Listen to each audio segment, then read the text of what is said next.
minus 4 on there anyway. It was meant to be minus 6 or 7 last night. I'm going to take the canyon out again. Sorted the front brake out. That was a bit of contamination on the pads. Tried cleaning them to no success. So an old set of pads, but still got plenty of life left in them. And then I put my Sirium Pro SL things on as well to give it a little bit more summery feel. Right, I'm going to talk about Sportives today. Actually, it's nice here. I'll just start off a bit now. Well, Sportive just organised rides, so you'll have heard about them if you're just new to cycling. So they're organised rides with short, standard and epic distances.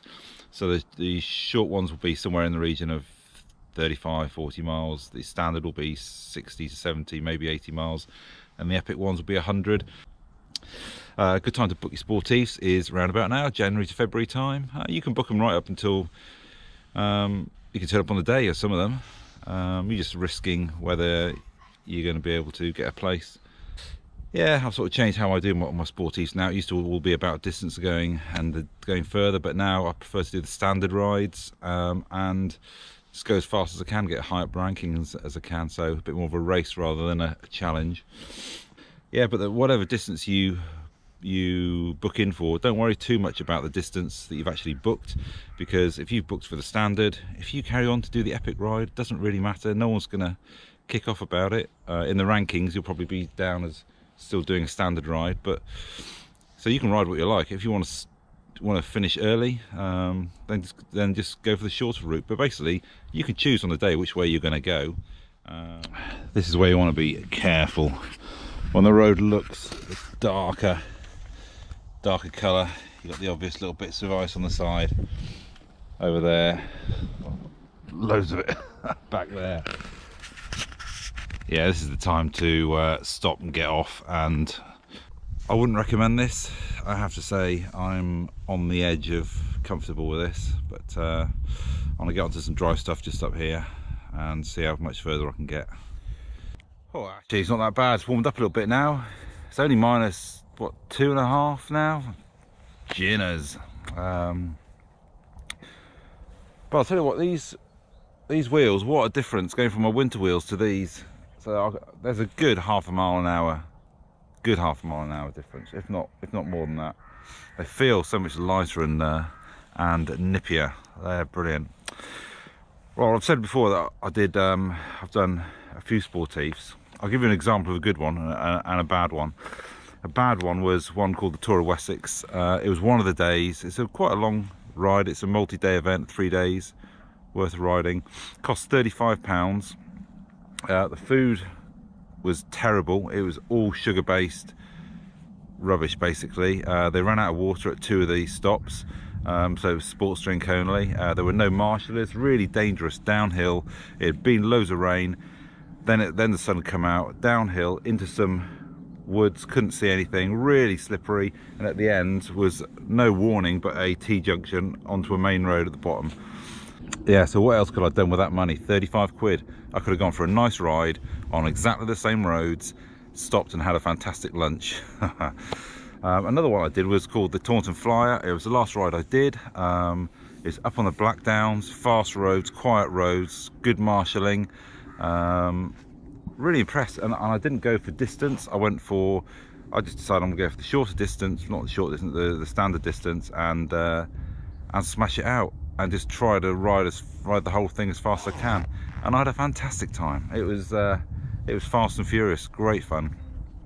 So what I'd say about Sportives are, for them, there's the challenge, either whether you make that distance challenge or positionings, make it a bit of a race against the clock. You pay for it, so it's more incentive to do it. Bit of time riding in groups, which actually is really good fun. And against it, they're open roads. Anyone can ride these roads. They are quite expensive, and sometimes you can have too many people to the point that you're packed in so tight that you just can't make any progress. Right, so what makes a good Sportive? When you get there, coffee and refreshments at the start, good easy parking, toilets, they haven't got a massive queue for the toilets. something where you get the route and the GPX file, talk about those later, and your numbers early that are sent in before you get going, so you can set your bike up before, is nice, not essential. Good quality food stops, so not just sugary based rubbish, but where you get some sandwiches of some sort. Food stops are ready in time, so they're ready by the time everyone gets there. A lot of them, it's just a complete panic, the whole thing, and they don't have enough people. They've got to have water, and isotonic drinks I think are quite important. I think staggered starts are better. I'll talk about the starts later on, but you can all set off at once, or you can have a staggered start. Marshallers at the danger points is really important. Timing tags are nice to have, just so you've got something to look back on, but we all know if it's not on Strava it didn't happen, so Strava, to be quite honest, is all I really care about. But nowadays I think I'm a bit more interested in the timings of it. Mentioned toilets at the stops is really important. There's nothing worse than 200 people all trying to have a piss somewhere. I feel so sorry for the girls that do it. And not too many big climbs at the start, because you just spread everyone out. It's nice to be able to ride as a group for maybe 20-30 miles out on the flats. Yeah. Choose your distance, but distance wise, if you can do 70% of the distance you're going to choose, then you can do it without a problem. Of course you're going faster because you're in a group, so for the same speed you're going to be putting in about 30% less effort, so that will pull you along. You'll find a massive difference there. You'll get a good 1, 2, maybe if you're lucky, miles an hour difference for the same sort of effort. Consider the amount of climbing, I've said before. So if it's less than 50 feet per mile, then it's pretty flat. It'll be no big deal for anyone really. If it's more than that, progressively more than that, it's going to start getting tough. Book it online is the best place to do it, and then wait. You'll get a confirmation email. Don't be in a hurry. Don't be wondering where's the route, because the route they'll email that. It'll be released beforehand, not long beforehand. In my usual little stop before getting into Burnham.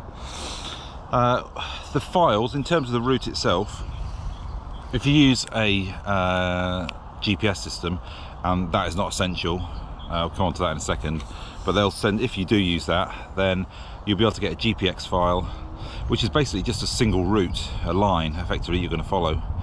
You can put that on almost any device. The Garmin Edge 200 is literally just a line that you follow. There's no mapping, just a line, so that'll be fine. Or you can get the route as a TCX file, which is the line, but also all the turning cues, so the turning points that you need to look out for. So it'll tell you there's a left turn coming up in 600 yards, etc., or meters. You can get maps with instructions. They may come through the post, and you may get your number, which will come through the post. Your number will generally, if it's a timed event, your number will have a little tag on the back of it, so just be careful with that. So you may have that to fit to your bike. You'll have to have that on the bike to have any timing, but they may give you a sticker that you'll put on your helmet. But if it doesn't come through the post, don't worry about it. You'll register when you get there and you'll get all the details. Preparation, right, navigation. You don't need to take a GPS device with you. You really don't, so don't let that spoil it. It's nice to have in case you get lost. It's nice to know your numbers, how far to go, how fast you're going, all that sort of stuff is good to know. If you've got a power meter, they're great, but you wouldn't be watching this video probably if you were at that level. But don't worry about, where am I going? I'm going left. Here I use Garmin Connect, so you can add course points at all the stops, the splits, so where the short route splits from the standard route and so on, so you know where to pay attention that little bit more. You can put the top of the big climbs in there, major towns, all things like that, so all things that just give you that little bit more info when you're on the ride. Learn the route, learn the distances, know that the first stop is at 38 miles, the second stop's at 52 miles, so just learn all the little things like that, where the big towns are, where the big climbs are, how many miles there are to the big climbs. Always a good good to know roughly when things are going to be happening. Also where the dangerous points could be, so a little bit of common sense. Big descent down to a T-junction, something like that, that's going to be a dangerous point. But if you can, learn as much about the route as you can, just so you don't get caught out. But navigation wise, quite simple. Follow everyone else, follow the route that's going to be signposted out. And yeah, if you can take a Garmin, I really would, just to give you that little bit extra awareness about how far you've got to go, so you don't get too despondent. You know that the next stop's only 5 miles away. Anyway, I'm in Burnham now, which is, yeah, really lovely. What a lovely day compared to what it has been.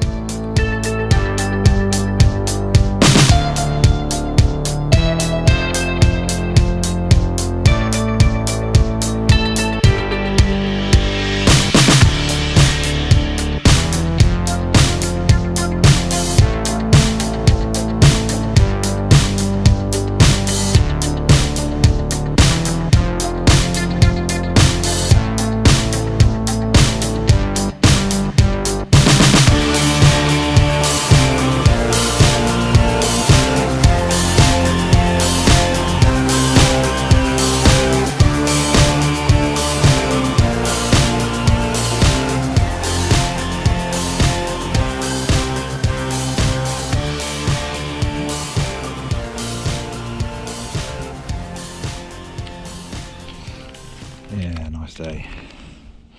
What was I saying? Yeah, take a recovery drink and some food is a really good idea. If you're doing this short ride, I wouldn't take anything with you. I'll just eat there'll be a stop for you if you're on a short ride. Eat what you got there, that'll be fine. If you're doing a standard route, I've already said, take some carbohydrates in some water. Maybe take 2 bottles, 1 bottle with the carbohydrates, 1 with pure water. And then eat as you go. Bananas are great. If you're doing the epic ride, yeah, it's going to be little and often. I think I've spoken about food and so on. Nutrition is an obvious one. If you don't keep your carbs stocked up, yeah, you're gonna bonk out.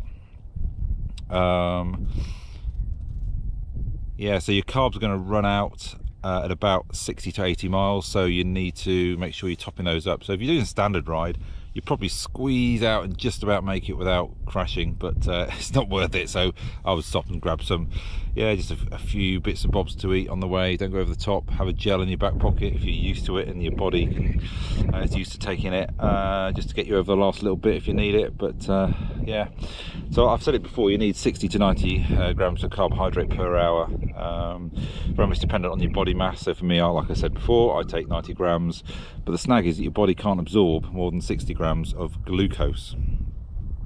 So the other 30 grams I need to take as fructose, so fruit. So 60 grams of normal carbohydrates in the form of glucose, and then fructose, so fruit based, if you like, sugars. And I don't know a lot about this, is really what I've read, and which works for me, is a bit of fruit. So I take a banana, which is about 25 to 30, 35 maybe, depending on how ripe it is, grams. So a banana every hour plus 60 grams of carbs works a wonder for me. Like I say, take a gel, and just in case you need that extra little boost, you give yourself a bit of a sugar rush, but only too much sugar, you might get a sugar crash. Now I've heard of some people who actually survive and just go on sugar. They just fill up a bottle half sugar and go on that. Never tried it, so I can't really comment. I think it's best to go for what you know. I might try that one day, but yeah, that's a little bit of a different approach for me. Clothing, check and double check your clothing before you take it. Think about temperature and rain. One of those is going to be the deciding factor. So do you take a gilet, so a short sleeve, no sleeve top that protects you from the wind, keeps you a little bit warm, or do you take a rain jacket, or both? Don't know. I would go in some tracksuit bottoms and a top to keep yourself warm. Think about the gloves you're going to take. It's probably the summer, so short gloves, but if it's a bit colder, you may want to take something with a little bit longer. Over boots, do you need them? head warmer, probably not. Most of these events are in the summer or early spring. Long bibs or short bibs. I think the temperature difference there is about 15 degrees. I go to shorts. Below that I'm in long bibs. Leg and arm warmers worth thinking about. Glasses, go for tinted glasses if it's going to be a sunny day. Helmet, obvious, you've got to take a helmet and take the helmet to registration. And take a jersey with pockets just stuffed with all those free gels. Okay, so you've got your Sportive all booked and you're ready to go, so you just need to start preparing, and one of the things you're going to prep is the bike itself. The main rules I think with this are to make sure that the bike is quiet. If it's squeaking, there's something wrong. If it's rattling, there's something wrong. Make sure everything is tight. All the bolts should be tight to the manufacturer's tolerances. So yeah, tighten them up. You should tighten using a torque meter, certainly anything to do with carbon or a steerer tube or anything like that. Yeah, tighten to the appropriate torque. And it should be reasonably well maintained. So the things I would look at, and by the way, don't really clamp your bike up here. You should really clamp on the stem, but I'm not going to put any forces or anything like that on there. So the things to look for are firstly on the wheels. Let's just turn that around a little bit. First on the wheels, make sure that you've got good tread remaining. You've got the right pressure in there. The pressure will depend upon the tyre, so have a look on the tyre for the recommended pressure. The wheel might have a recommended maximum pressure as well, so you need to consider that. And it will depend upon your weight and the width of the tyre, and then you can go online and find out what sort of pressure you should be on. Make sure all your spokes are tight. If they're loose, you're going to need to tighten them up. With these Mavics, you need a special tool. And just be careful when you're tightening up spokes, because you need to keep the wheel true. So again, look up online how to do that, but you want a true wheel. You tighten up on one side, you need to be slacking off somewhere else, and you want to be very careful not to over tension these spokes. So the wheel, so we're talking about the tyre, the spokes, the wheel itself. Make sure if it's a quick release that it is tight. Make sure that there is no movement, so holding the frame, make sure you've got no movement side to side, otherwise that could indicate something wrong with your bearings. Your cassette should not move from side to side, that should be fairly tight. Make sure it's relatively clean, and make sure your chain is relatively clean. Your chain, I'll definitely clean that. And lube for your chain, you can go for either wet lube or dry lube. These I use Muck Off, they're £8, that lasts me a winter. I'll have to get through a couple of those in the summer, so I can go through quite a bit of this, but then I do 5,000 or 6,000 miles a year. So if your Sportive is going to be have any rain in there, any heavy rain, moderate to heavy rain in there, or if it's going to be really wet to start with, I'd go for wet lube. If it's going to be dry throughout the day, go for the dry lube, which will give you less grit and muck being pulled into the chain, and therefore less wear and tear. This will last longer and get through the wet weather.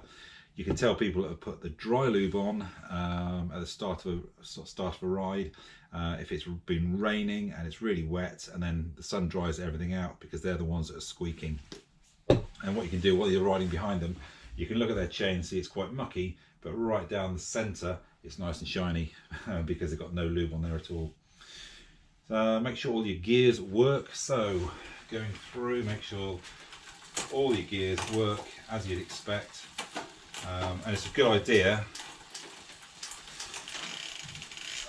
It's a good idea to ride the bike under a bit of pressure, putting a bit of effort down and changing gear and making sure you're getting no clicking. If there's a problem, indexing is probably out. Make sure your front chain rings swap over using the front derailleur quite nicely. You should have no movement in your crank. Your pedals should be tight. Bottle cages the bolts in here should be tensioned appropriately. What you don't want is any loose bottle cages, because they will rattle and they will annoy you. On your shoes, check your cleats. So in here, this bit of the front particularly gets worn down, so have a look at that, see how tight that is. These are just Shimano ones, but if they get worn down, I've seen someone doing 80 miles with a cleat, with a broken cleat, which wasn't pleasant for him. Make sure your saddle is tight, and if you've got exactly the right position with the saddle, I use a little bit of Tip-X and I mark my saddle. I'll do the same with my seat height as well. Okay, on the front wheel, exactly the same as the rear wheel, and then on the brakes, take the wheel out, don't pull the levers while the wheel is out if you've got disc brakes, and then check the amount of pad you have. You should have between no less than 1 millimetre and probably no less than 1.5 millimetres of pad left in there. Make sure that on a ride that the brakes work nicely, and do that front and back. And then the last little bit is up on the head of the bike up here. Make sure your bolts up here on the stem are tightened up. Normally they're tightened up to 5 Newton meters, and on the front of the stem, so the bars don't move around. And then I'll put it on the ground, put the front brake on, and then move it forwards and backwards, and you should get no play in the head. If there is play, then you're going to need to get that tightened up. You'd have to look up how to do that, but you definitely don't want any play because you're going to start damaging inside the frame. What sort of bike to take, it doesn't really matter as long as it is comfortable and it's safe to ride and you think you can do that distance. So if you've ridden, I don't know, 60-70% of that distance already on it, then I imagine it'll be fine. I started out with my hybrid over there on my first ride. It's a heavy bike. It was just 100 kilometers, 60 miles, and it was absolutely fine. And now I go for the canyon behind me. So the bike itself doesn't really matter. Comfortable and safe, however, is what you're after. Yeah, and the last little thing is what you don't want to be doing is just before the ride going out and fiddling around with the bike and changing things the night before. So if you're going to change anything or fiddle around with anything, do that, and then make sure you do a good 5-10 mile bike ride beforehand, just to make sure that everything is working properly, because almost every time that I go and fiddle with my bikes, there's something that's not quite right if I do a big job on them. So there you go.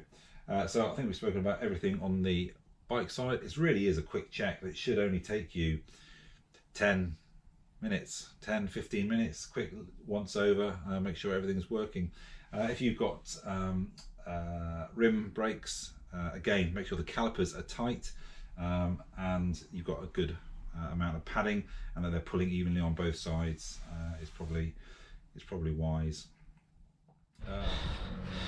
It's icy out on the levels. Feel sorry for the swans. We've got loads of swans that live around here. In the winter they'll get into big flocks and you'll find a field just full of them. Okay, very quickly, so what I carry in my saddlebag. I don't carry this in the saddlebag. This is my pump, which I have a little bit of tape wrapped around, so that tape can be quite useful, has been a couple of times. Anyway, that goes in my jersey pocket. In the saddlebag itself, so it's a saddlebag that I use. It's quite a basic one, but easy to get on and off. I've got a zip tie, a reusable zip tie. All sorts of little things I can use that for, but nice and lightweight. Got 2 levers. These are for Mavic, but they're also good enough to get my zip work with my zips. I've got a gas canister. Just helps for pumping up the tyre, particularly with tubeless, and a little valve to go with that. Then I've got a tube itself, making sure that the valve that I've got is the right length. So I've got a deep section wheel, therefore I need a long valve. I've got a multi-tool which I have wrapped in a rag, and the multi-tool has got the chain braking tool on there as well. I've got a quick link for the chain, so if I do break the chain I could use this quick link, which is nowadays my preference. I still have the old style pins. I've got a couple of pins in there as well, which I've used once to help me out, but it didn't go particularly well because it wasn't quite in properly. Anyway, a bag for all the little bits to go into, and a couple of easy stick-on patches. So quite a simple setup, maybe a little bit more than most people carry, but all fits quite nicely into that bag and doesn't look too over the top. And you may want to take some toilet paper. I'm just saying, if you take a gel that isn't quite isn't quite for your likings, you might need to take some toilet paper, because finding a toilet is, don't expect toilets to be available when you get to the stop. You might be able to go, be peeing in the hedge. Just accept that that's probably going to be it. So maybe take some toilet paper as well. You never know. Stuff in a pocket, it doesn't weigh anything.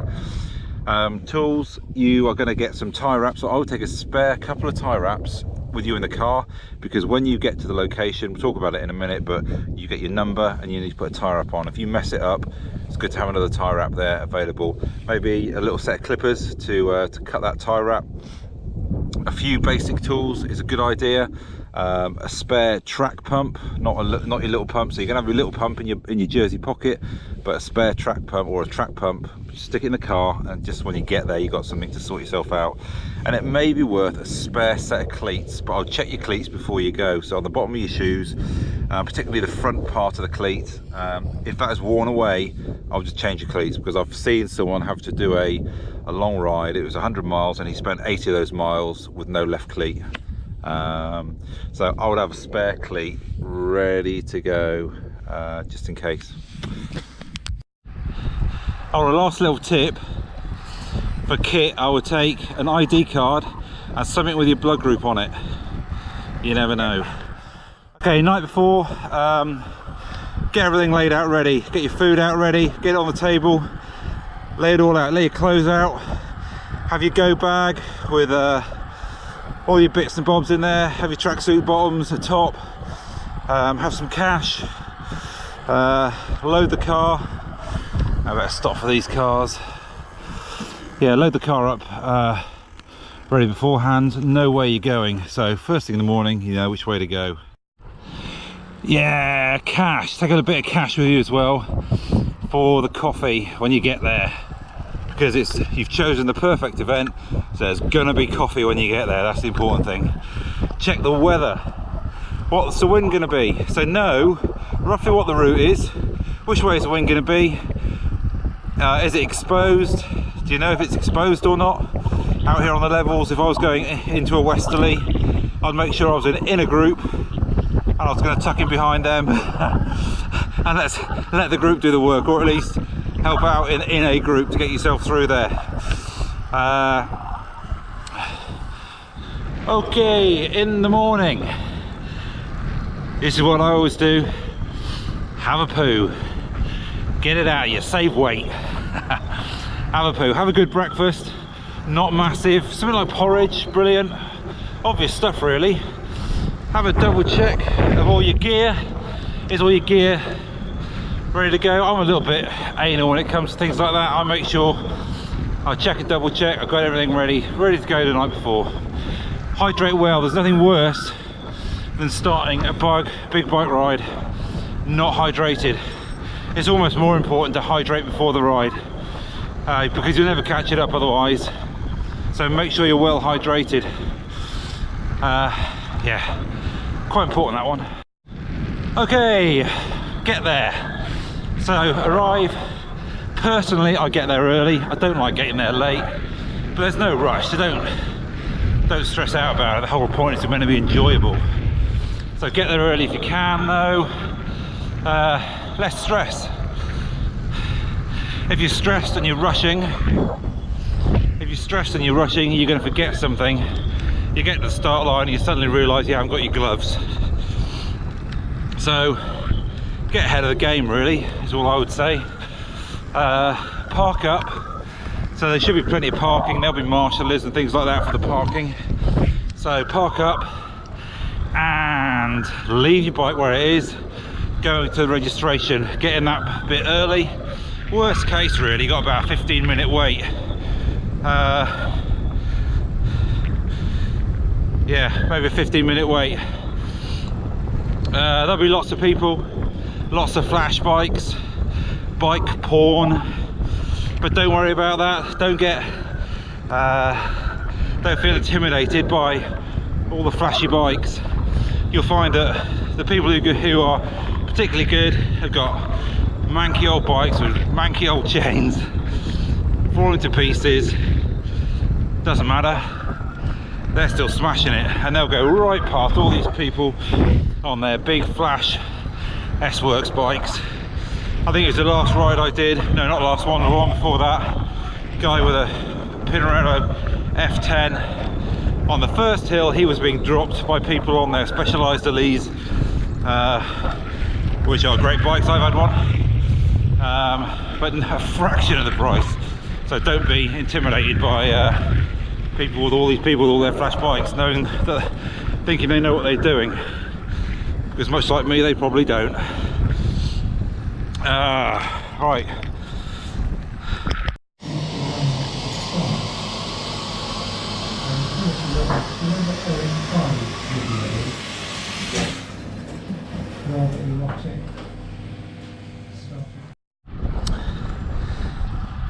Great beans on toast. Still cold though. I've always got a little spot that I go and sit there if I can get it. There's one table that's right next to a radiator, so that was on full blast, but I'm still a bit cold.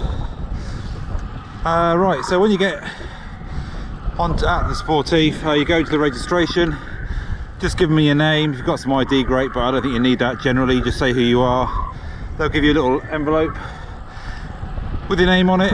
In there will be your timing thing, your number, some gizzits maybe, a map. So there'll be something in there for you. So the number needs to go onto the bike. Talk about that in a second. Registration shouldn't be more than really 15 minutes, so it shouldn't take you long at all. It should be fairly quick. Quite often you have to take a helmet with you. It's part of their requirement that you turn up with a helmet. Yeah, so everyone else will be doing that. If you can also, while you're at the registration place, generally nearby there'll be some toilets. Go to the toilet early. Nothing worse than starting off on one of these Sportives, ending up in a great group, and then you need to go for a pee. And oh, for God's sake. So you've got to stop, go for a pee, and then you never catch that group up again. So have a pee before you go, but get in early, because on the big events they max out and you'll end up with a big old queue for it. Right, so do that, get back out to your bike, get your bike off, get your bike prepped first. I would. You've got to put your number on now. Your number will normally fit, and I'll show you. Your number normally going to go down here somewhere. Yeah, so down about there. It's not going to be very aero, and it's going to tie on with tie wraps onto your bars about here. Not very aero, so I'm a little bit sad. I tie mine onto the fork, so it goes down there onto the fork, and so it's actually flush, so it's sticking back, if you like. Tags. Timing tags will either be on your number, so the number you put on your bike, on the back of it there'll be sort of a foam thing in there. It's got a timing tag. Don't bend it or anything like that, or snap it. So that'll trigger when you go over through the gates. The other type of tag goes on your helmet, so make sure you put it on the left or right side depending on whatever they say. There you go. Get your Garmin on, your bottles on, lights on. I would still take lights, backlight definitely, but if you're going to ride in a group, just keep it on constant. So I'll take a backlight, but I'd only really turn it on when I'm forced out onto my own. I go onto a main road or something like that. Yeah, I'll make sure I've got that on. Look after number one. Get to the start, but don't rush to get to the start. It doesn't matter if the start will take place over a long period of time. Everyone rushes to get to the front almost. Not me, I'm not really that fussed. Take your time, relax, enjoy the bike porn that's all over the place. Ooh, random. Yeah, enjoy the bike porn that's all over the place. Have a coffee. Anyway, two types of starts that you'll get. The first one is a mass start. Now I've just set off from Sweets Cafe, and they do a mass start. They do a Somerset 100 from there, and that is have to say it is chaos. There's so many people. Once you start off, you just can't progress anywhere. It's really difficult to get going. But the good thing about it is you can get into a group that you are comfortable with, and there's no big, don't feel rushed. Yeah, so you can just slowly filter back, and you just naturally find yourself in with a group who are riding at your sort of pace. But like I say, if you want to get moving, it's really difficult. If you don't want to get dragged, it's crawling along at 10 miles an hour, you've got to get somewhere up near the front to start with. The other sort of starters are staggered, so they get so many people, they'll space them out by 3 or 4 minutes, and then off will go one group, then another group, and so on, spaced by about 3 or 4 minutes. That's great. It means you can get a pace going, but the trouble is, if you end up in with a fast group, it's very easy to get dragged along. You just got to learn that to set off at a steady pace, and if people want to race off ahead, then race off ahead. It's a little bit demoralizing when the next group catches you up, but I really wouldn't worry about that. The important thing is to pace yourself at the start.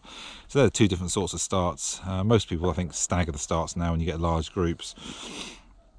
Like I say, don't race ahead, and enjoy that part of the ride. I really enjoy the bike porn, looking at everyone else's bikes, and you see some disgusting bikes where people haven't cleaned the cassettes, a mess, and the chains a mess, and the chains, you can see the chains all black and mucky, yet down the center of the chain, if you look at it from behind, it's nice and clean, which means they haven't got any oil on it. So some bikes are a real mess, but some bikes are absolutely gorgeous. It's just nice to look around and see what sort of bikes people are riding around on. When you're at the start, listen to the safety brief. If only, no one's going to say don't listen to the safety brief, but if only to note if there are any changes to the route, anything like that. And the last little thing about the start is start your Garmin, because if it's not on Strava, it's almost pointless, let's face it. Oh, ice baby. Right, the next bit is about riding in groups, and like I say, I'm no expert at doing this. I like riding on my own because I can go where I want to go, when I want to go. Riding with a couple of people, brilliant. Riding in a massive group, okay for a bit. But Sportives are a little bit different because everyone's going in the same way. You paid your money, there's so many people, it's actually really good fun. And I've got quite a few people that I know on Strava. I keep in touch with occasionally when I see them at Sweets Cafe, people that I met on some of these rides. Anyway, riding in groups. So a few little snippets. Number 1, keep your eyes in front of you. It is so tempting to be looking around at everyone else's bikes and so on, but you've got to keep your eyes in front of you. In fact, riding in a group on a Sportive is probably more dangerous. Wow, there's a lot of ice here. Let's slow right down. Yeah, it's probably a lot more dangerous than any other sort of riding. Than riding on your own. Not necessarily because of you, but because of other people as well. People who aren't used to riding in a group. So keep your eyes in front of you. Keep your hands on your brakes, on your hoods. Don't go onto your drops. If you've got tri-bars, which you probably haven't, if you've got tri-bars, do not go on your tri-bars. Don't go on your drops unless you can reach your levers. Don't go on the tops unless you're climbing. Stay on the hoods or on the drops if you can reach your levers.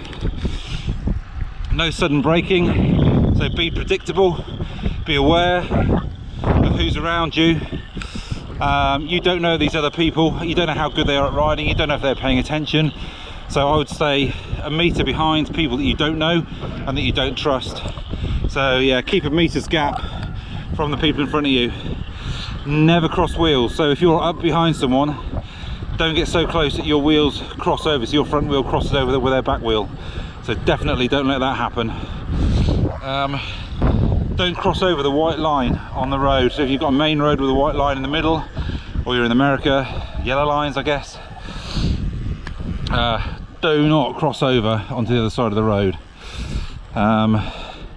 It'll be fine most of the time, but one day you'll get caught out. One day you'll get caught out. I've seen some close calls on there, and of course cars overtaking from behind, that is their only option to get past you, so give them that space. you've got to be courteous with cars on the road, and you'll see some real knobbers trying to push past loads of people, and I've seen some comical things that have ended up on YouTube. But yeah, I'm gonna pull over here. Backdrop of some cows, other little bits. Get familiar with taking your bottle in and out on your bike, so you can keep your eyes on where you're going, and you can put your hand down, bottle out, bottle it, you know, have a drink, straight back down again. If you can do that, that's dangerous time really. And if you can have food, I would drop back away from the rest of the group, give yourself a good bit of space before you have any food, open gels and things like that. So yeah, just be very cautious with that. Hand signals, be aware of your hand signals.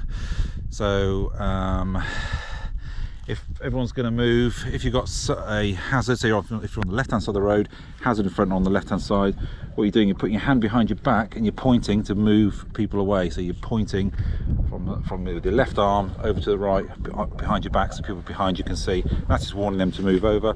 If there's a hazard, then you do a circular motion, I think, down towards there's going to be gravel or something like that down there. If it's slow, then you're just doing that with your hand just to warn people to slow down. And hazards, you're just pointing at them. So if there's a pothole or something like that, you just point, and people in front of you will do it and you just repeat it. So it's quite simple, you get the hang of it quite quick. Listen out for people saying car back or car up, I've heard people say, and it basically means the car's coming up from behind you. Whoever's at the back of the group should be calling that out to everyone else and keeping an eye out of what's behind them. So listen out for that and pass that warning up to other people. Know where the wind is, so like I say, on your map prep, know where the wind is coming from and the areas are going to be open, and don't let yourself be stuck out heading into wind on your own, because yeah, he's gonna pay for that. Talk to people, encourage them. They'll encourage you, particularly up the climbs. If you're coming up to a climb, get to the front of the group.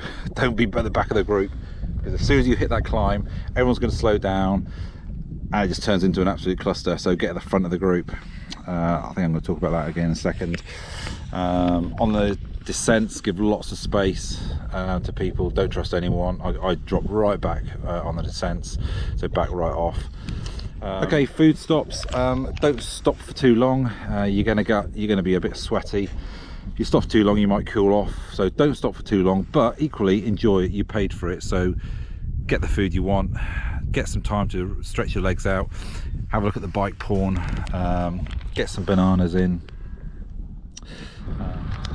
Okay, off we go again. Yeah, other things at the stops. Don't expect a good toilet break, because a lot of the places just don't have any place to go and have a pee, which is why I say have a poo before you go, before you set off from home, or at the registration just before you go. Get in there early. Kill it for everyone else. But yeah, so don't expect any good pee breaks, because there generally aren't any. Completely depends on the event itself.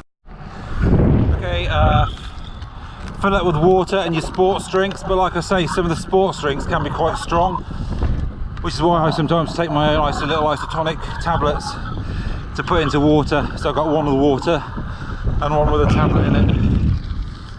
It's quite icy out here actually. Hydration, I'm not going to go into all that, it's obvious. Temperature versus multiplied by how much effort you're putting in. So maybe a bottle an hour, but completely depends on what you're doing. But you've got to hydrate, like I say, early. When you pee, have a look at the colour of your pee.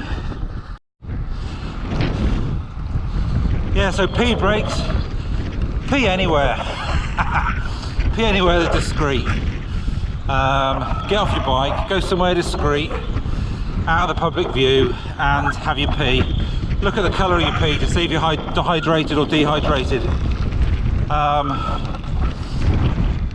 It's getting windy, into wind, I love that. Yeah, but you're not a pro, so don't just stop on the side and dangle it out and pee on the tarmac. That's just gross. If you're going to pee, if you've got a town coming up, Have your pee break before you get to the town. Anyway, peas are a bit of a shame because they can break up a really good group ride. If you're in a great group and you need to go to the toilet, just ruins it. Anyway.